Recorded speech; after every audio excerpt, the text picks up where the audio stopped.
बिस्मिल्लाहिर्रहमानिर्रहीम अस्सलामुअलैकुम दोस्तों, पाकिस्तान क्रिकेट टीम को नया बाबर आजम मिल गया।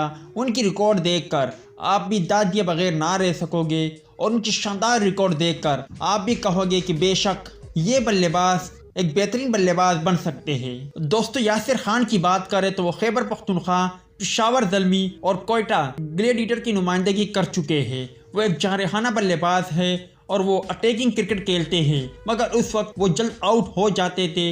मगर अब वो इस तरह नहीं, वो अब क्रीज पर टिकते हैं और शानदार बल्लेबाजी का मुजाहरा करते हैं, जारहाना छक्के चौके लगाते हैं। क्योंकि हाल ही में अगर यासिर खान की बात करें तो यासिर खान ने बहुत ही शानदार बल्लेबाजी का मुजाहरा किया। यासिर खान ने रावलपिंडी की नुमाइंदगी की और इस दौरान उन्होंने सियालकोट के खिलाफ शानदार नॉट आउट 87 रन बनाए। इस दौरान उन्होंने शानदार चौके और छक्के लगाए, जबकि फाटा के खिलाफ उन्होंने शानदार 107 रन बनाए। इसके अलावा बावलपुर की बात करें तो बावलपुर के खिलाफ भी उन्होंने 55 रन बनाए और ये तीनों शानदार इनिंग्स उन्होंने 2023 में सर अंजाम दिए। अब शायकीन क्रिकेटर कह रहे हैं कि आने वाले वक्तों में यासिर खान एक बेहतरीन बल्लेबाज बनकर उभर सकते हैं, क्योंकि उनकी टाइमिंग और उनकी अंदाज बल्लेबाजी बहुत ही शानदार है। अगर आप भाइयों ने यासिर खान की शानदार बल्लेबाजी देखी है तो आप भाई मुझे बताएं कि आने वाले वक्तों में यासिर खान एक बेहतरीन बल्लेबाज बन सकते हैं या नहीं।